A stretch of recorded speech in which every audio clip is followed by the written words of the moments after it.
وإذ قال إبراهيم لأبيه وقومه إنني براء مما تعبدون إلا الذي فطرني فإنه سيهدين وجعلها كلمة باقية في عقبه لعلهم يرجعون بل متعت هؤلاء وآباءهم حتى جاءهم الحق ورسول مبين ولما جاءهم الحق قالوا هذا سحر وإنا به كافرون وقالوا لولا نزل هذا القرآن على رجل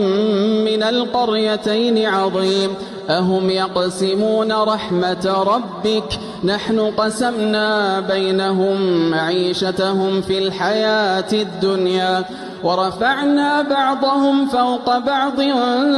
درجات ليتخذ بعضهم بعضا سخريا